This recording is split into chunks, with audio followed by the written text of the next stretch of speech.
Hey, salut à tous, bienvenue sur la chaîne My Portfolio Investor.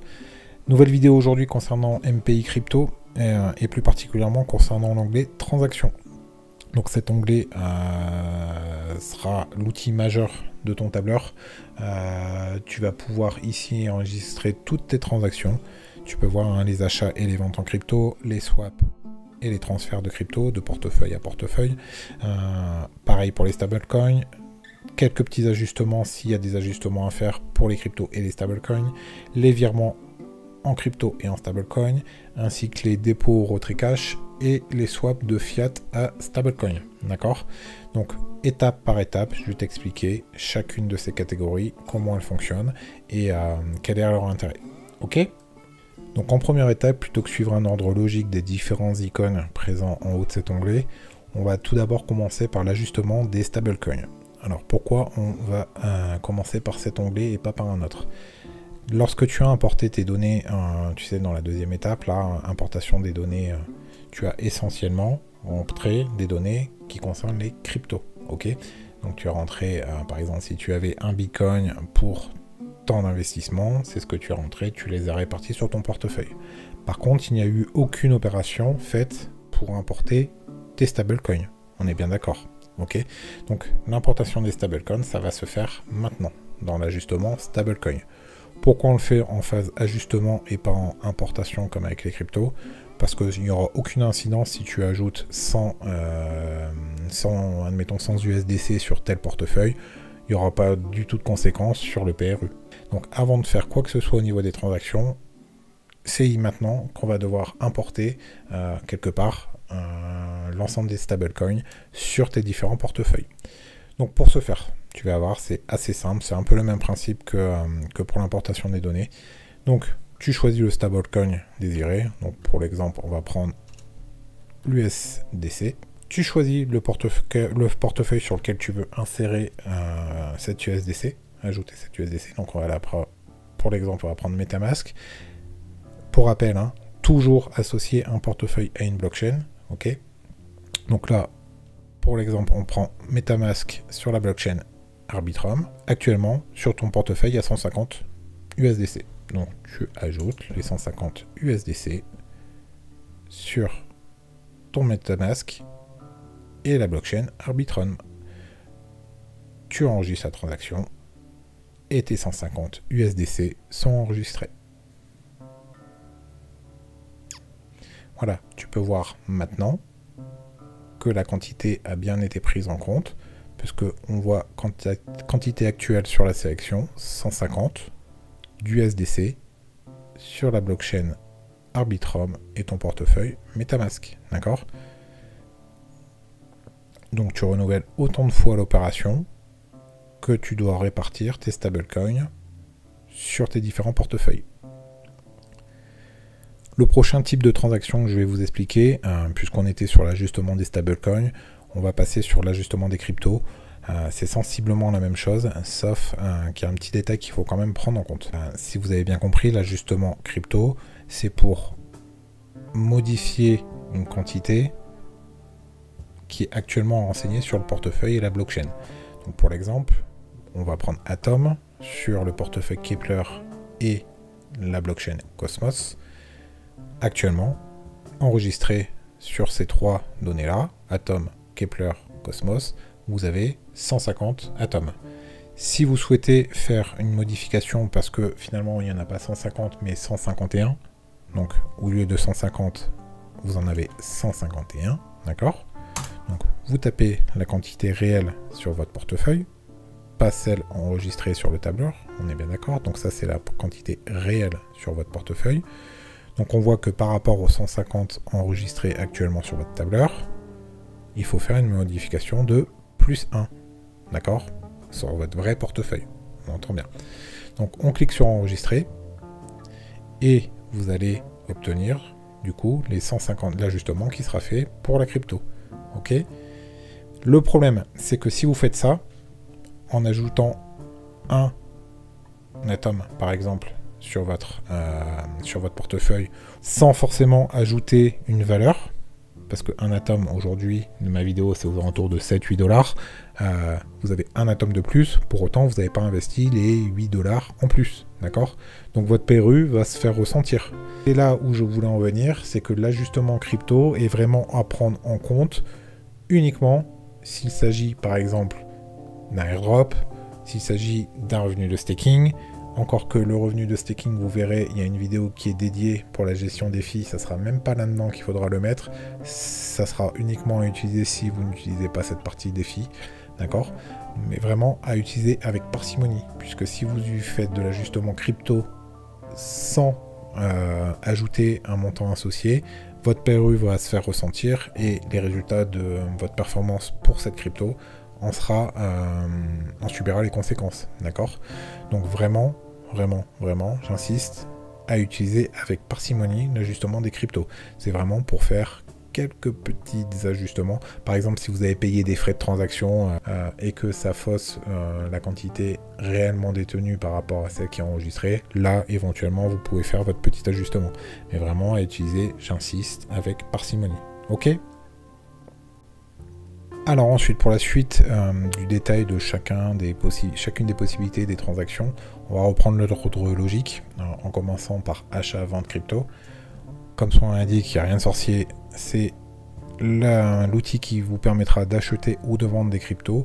Par contre, ça sera contre ou pour des stablecoins.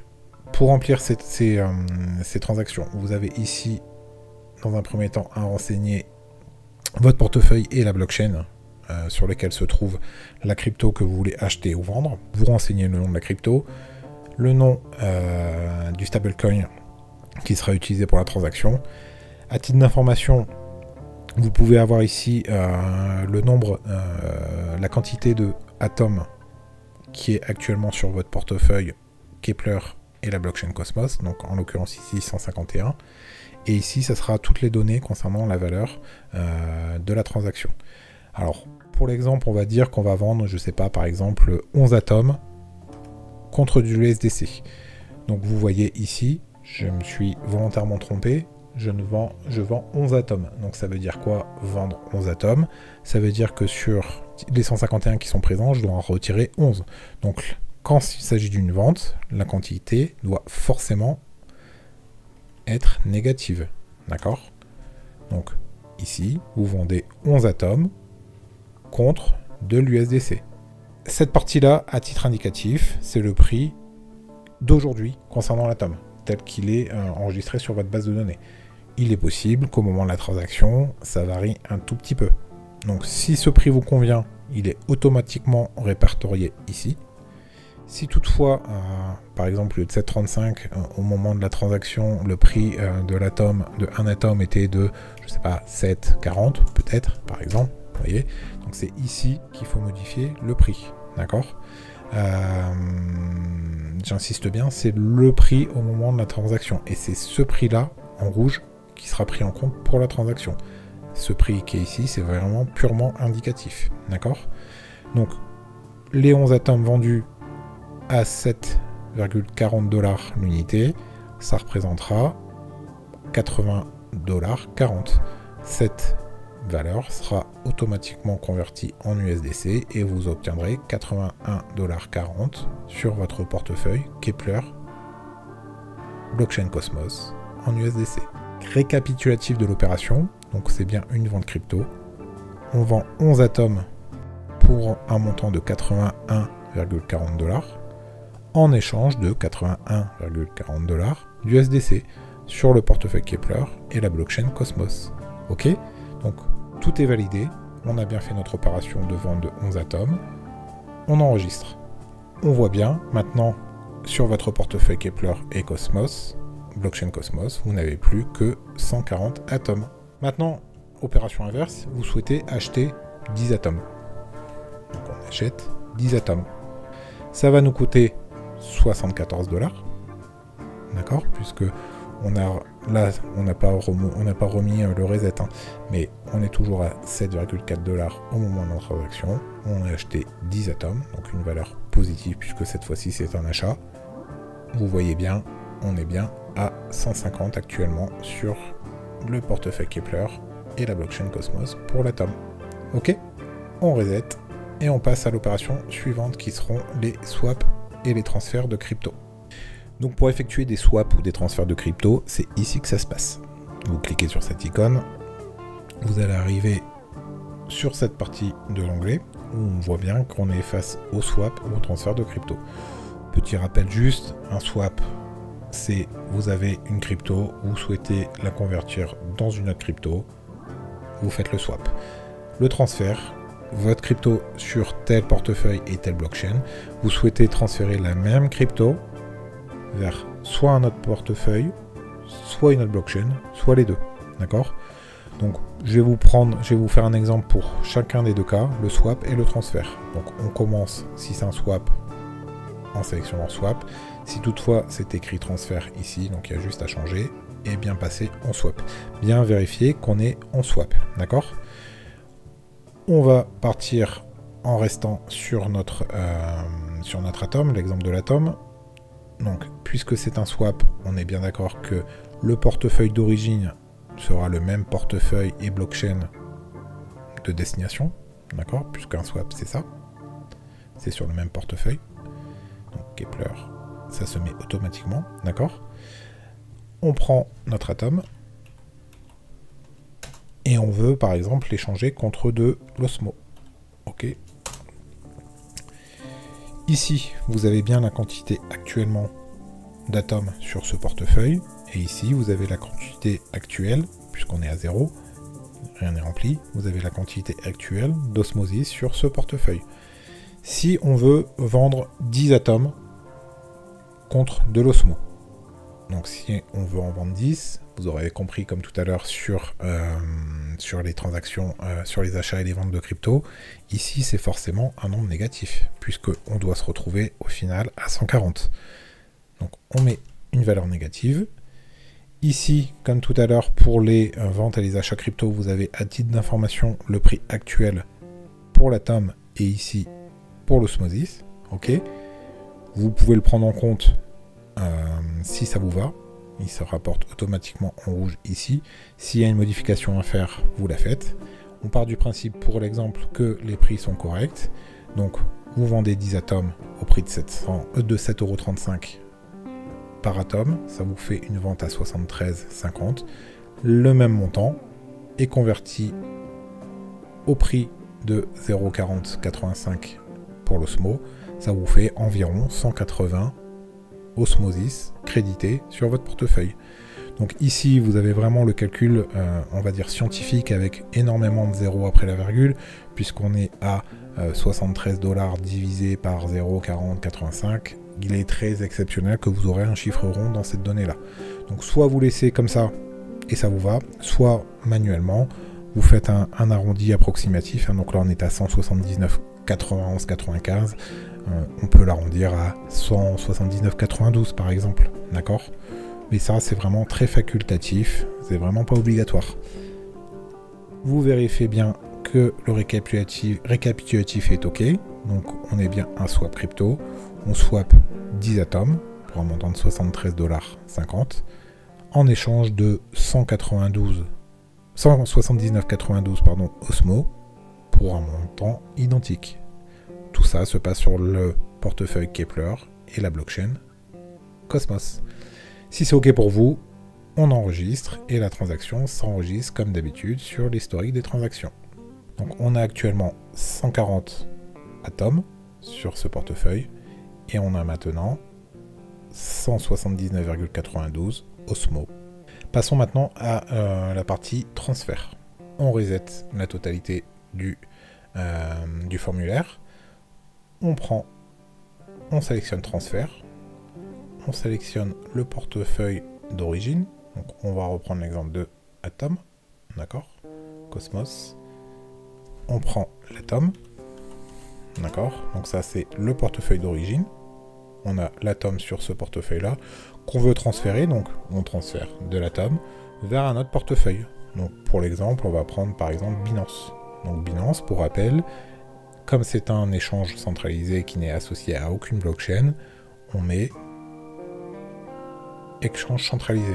Ok.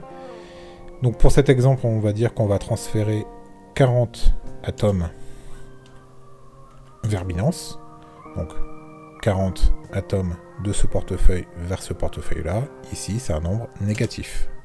Puisque c'est un transfert quelque part, le prix de la transaction, on s'en fout, puisque ça n'aura aucune influence sur vos données statistiques, puisque on passe de la même crypto vers la même crypto. C'est juste que c'est un transfert d'un portefeuille à portefeuille. Donc ici, quelque part, le prix n'a pas vraiment d'intérêt d'être renseigné, ça changera absolument rien. Vous vérifiez bien qu'on est dans un transfert crypto, un transfert de 40 atomes, de Kepler vers Binance, de la blockchain Cosmos vers l'exchange centralisé. Si c'est OK pour vous, on enregistre. Donc vous voyez maintenant, on a bien, en retirant la quantité, on a bien nos 100 atomes qui ont été transférés, nos 40 atomes qui ont été transférés, puisqu'il ne nous reste plus que 100, et ils ont été transférés vers Binance. Pour l'exemple suivant, donc ça va vraiment être la même chose que pour les cryptos, c'est les swaps et les transferts, cette fois-ci, entre stablecoins. Donc, comme son nom l'indique, hein, c'est vraiment d'un stablecoin à un autre. Donc si tu as bien compris, juste au-dessus, le principe pour le swap et le transfert pour les cryptos, c'est exactement pareil pour les stablecoins. Donc si je vais pas faire un exemple parce que ça sert à rien, ça serait répété et allonger la vidéo pour rien. Vraiment c'est le même principe que pour les cryptos. Donc je te laisse aller voir un petit peu avant ou revoir la partie qui concerne les swaps et les transferts des cryptos. Allez, place ensuite au virement crypto. Donc pour faire ça, tu cliques sur cette icône et tu vas directement atterrir sur la partie virement crypto. Alors qu'est-ce que j'entends par un virement crypto? Un virement crypto, c'est par exemple, tu vas renvoyer une quantité X d'une crypto à un de tes potes. D'accord? Donc ça sous-entend deux choses. Ça veut dire que au moment du transfert de cette crypto vers le compte de ton pote, c'est comme si tu vendais la quantité, donc prenons l'exemple de 1 Ethereum aujourd'hui à 1600 $, si tu lui transfères 1 Ethereum à ton pote, l'investissement total de ton portefeuille va diminuer de 1600 $, puisque tu as transféré 1 Ethereum à ce prix-là chez ton pote. Donc ton investissement global va baisser de autant en valeur, et ta performance, forcément ta performance sur l'Ethereum, si tu avais 3 Ethereum, tu en as plus que 2, et ben c'est comme si tu avais vendu ton Ethereum à ce prix-là, et ta performance avec le PRU aura un impact également, d'accord? Pareil, si c'est dans l'autre sens, si c'est ton pote qui t'envoie un Ethereum, et ben dans le même état d'esprit, tu auras un investissement qui sera de 1668 $ supplémentaires par rapport à ton investissement global initial, et ta performance sur l'Ethereum aura aussi un impact, puisque tu ajouteras un Ethereum au prix de 1600 $ investis. D'accord? Donc pour rentrer un virement, c'est le même principe que les autres, que les autres opérations, les autres transactions. Donc tu choisis ici ton portefeuille et ta blockchain, la crypto concernée. Ici à titre d'info, tu as le prix actuel. En rouge, c'est vraiment le prix au moment de la transaction, donc à modifier en cas de besoin. Ici, c'est la quantité actuelle sur ton portefeuille. Donc tu vois par exemple ici, sur ce portefeuille argent et la blockchain Ethereum, tu as une quantité de 0 Ethereum. Donc concrètement, si c'était en vue de faire un transfert vers l'extérieur, il y avait un souci. Tu n'as pas d'Ethereum sur ce compte-là. Par contre, si c'est un virement qu'un pote te fait, par exemple si un pote t'envoie 0,1 Ethereum, donc tu mets une quantité positive, puisque tu vas devoir créditer ton compte de 0,1 Ethereum. Le prix en compte sera celui-là au moment de la transaction. On récapitule l'opération, donc c'est un virement de crypto. C'est un virement de 0,1 Ethereum, soit une valeur de 166 $, pardon. Donc 0,1 fois 1600, d'accord? Donc on te vire 0,1 Ethereum vers le portefeuille argent et la blockchain Ethereum. Si c'est OK, tu enregistres cette opération. Donc tu vois, actuellement, maintenant, tu as bien 0,1 Ethereum sur ton portefeuille argent et la blockchain Ethereum. Admettons, c'est 0,1 Ethereum, tu veux retransférer la moitié vers le portefeuille d'un autre pote. Donc cette fois-ci, ça ne sera pas une valeur positive, ça sera une valeur négative. Donc si tu veux envoyer la moitié vers le portefeuille d'un autre ami, pardon, tu tapes une valeur négative. Donc tu auras bien, à la fin de cette transaction, tu auras bien plus que 0,05 Ethereum sur ce portefeuille et cette blockchain. Tu vérifies que la transaction, les données sont correctes et tu enregistres. Donc tu vois, ça c'est bien enregistré. Maintenant, après ce virement vers des 0,5 vers le portefeuille de ton pote, tu n'as plus effectivement que 0,05 Ethereum sur ce portefeuille et cette blockchain. Donc si tu souhaites faire des virements, donc là c'était les virements pour les cryptos, si tu souhaites faire des virements pour les stablecoins, donc c'est exactement le même principe, c'est vraiment la même idée, sauf que cette fois-ci ben, c'est un stablecoin que tu dois renseigner. Donc on est d'accord, hein, tu remplis bien les renseignements concernant ton portefeuille et la blockchain, tu remplis le renseignement concernant le stablecoin concerné. Ici, tu vois que sur ce portefeuille MetaMask et la blockchain Arbitrum, tu as actuellement 150 $ de USDC.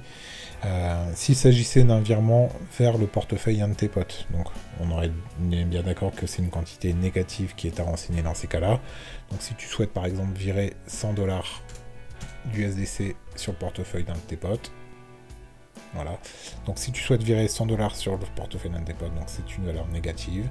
Après cette transaction, il ne te restera plus que 50 $ en USDC sur ce portefeuille. Inversement, si c'est un de tes potes qui t'envoie 100 $, donc cette fois-ci c'est une valeur positive, donc la quantité du virement, puisque c'est un virement vers ton compte, ça sera une valeur positive, et une fois que tu auras enregistré cette transaction, tu auras 250 $ d'USDC sur ce portefeuille et cette blockchain. Allez, au type de transaction, les dépôts et les retraits en cash. Donc pour enregistrer ces renseignements, tu cliques ici, dépôt, retrait cash. Comme son nom l'indique, ici, il s'agit de renseigner tes dépôts ou tes retraits en fiat, en monnaie fiduciaire, pardon. Exemple, hein, tu veux ajouter 500 balles sur ton compte Binance, c'est ici que tu renseignes l'opération. Donc Binance, pour rappel, un Binance exchange centralisé, donc il faut bien l'associer à un exchange centralisé. Ici, tu choisis ta monnaie, d'accord? Donc, en l'occurrence, ici, c'est l'euro. Pour l'instant, tu as 0 € sur ton compte Binance. Ici, tu as le taux de change de la paire euro-USD, puisque, pour rappel, toutes les données doivent être entrées en USD. Donc, la conversion se fera automatiquement en dollars. Bien que ça soit de l'euro qui sera enregistré, tu auras l'équivalent en dollars qui sera renseigné.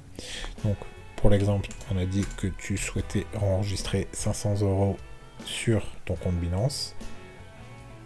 On vérifie que c'est bien un dépôt de fiat de 500 € sur le portefeuille Binance de la blockchain exchange centralisé.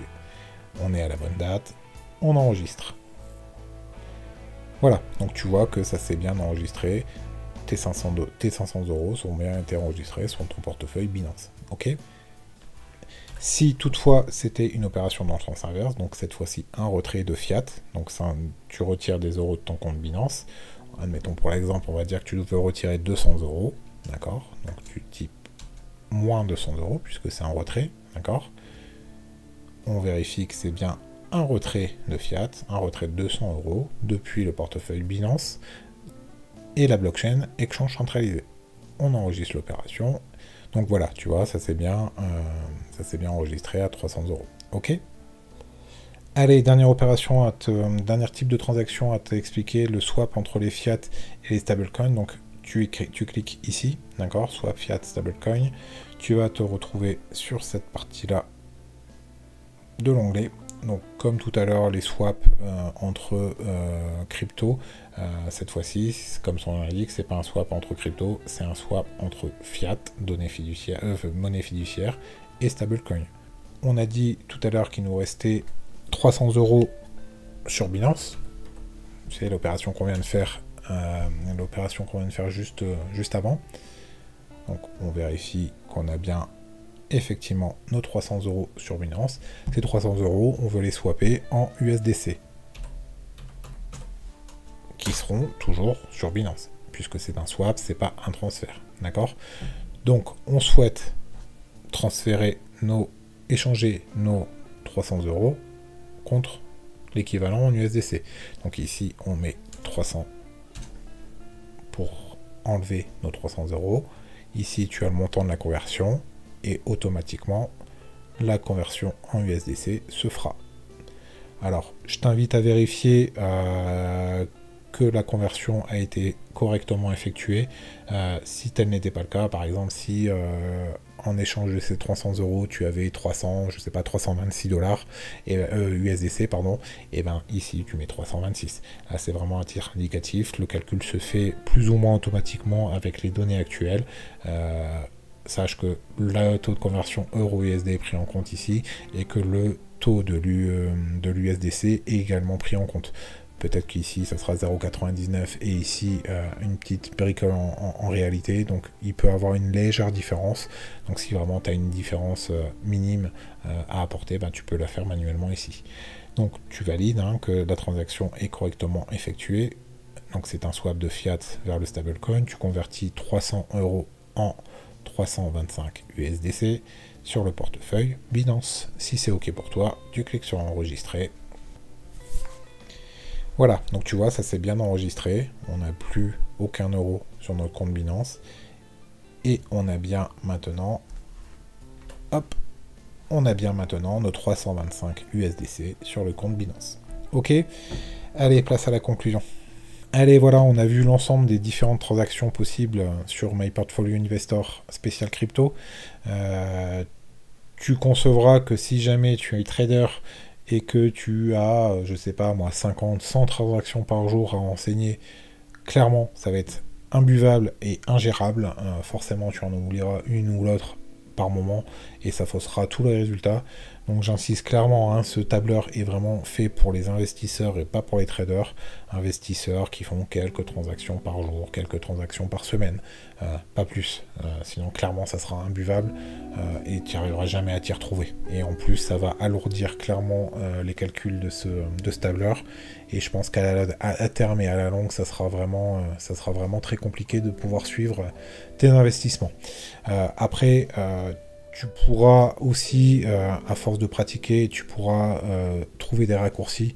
Je pense par exemple à si tu chasses les airdrops et que tu fais un transfert de telle blockchain à telle blockchain, puis de telle blockchain à telle blockchain, puis de telle blockchain à telle blockchain, pour au final revenir à la blockchain initiale, bah, plutôt qu'enregistrer 4 transferts pour finalement revenir au point initial.